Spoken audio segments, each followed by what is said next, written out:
दोस्तों अभी हम पहुंच चुके हैं भगवती ईदगाह चौक पर। देख ये जो NH देख रहे हैं 527, इसके बगल में अलाव जलाया गया है। तो अलाव का फायदा ले रहे हैं ना? हाँ, ले रहे हैं। ठंडी बहुत ज्यादा है। बहुत ठंड जी। हाँ, क्या कहेंगे सर, ठंडी ज्यादा है? मैं यहाँ के जिला परिषद सदस्य हूँ। अच्छा। हमने ये अलाव का व्यवस्था की है कि लोग को आने जाने में परेशानी होगी। ठंडी बहुत ज़्यादा पड़ रही है, लोग यहाँ पर आके बैठेंगे, आग तापेंगे।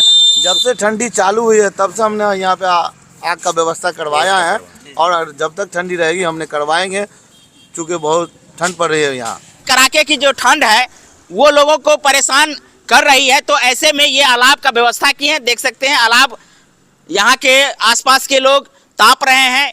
जो भी राहगीर है वो आकर के यहाँ आग का लुत्फ उठा रहे हैं, क्योंकि ठंड बहुत ज़्यादा बढ़ गई है। बाद बाकी आप इस वीडियो को लेकर के क्या कहना चाहते हैं कमेंट करके ज़रूर बताइएगा। अपना नाम बता दीजिए। मेरा नाम हुआ मोहम्मद अकीलुद्दीन, हमारा प्रखंड हो गया पंडोल, क्षेत्र संख्या 27। जी धन्यवाद।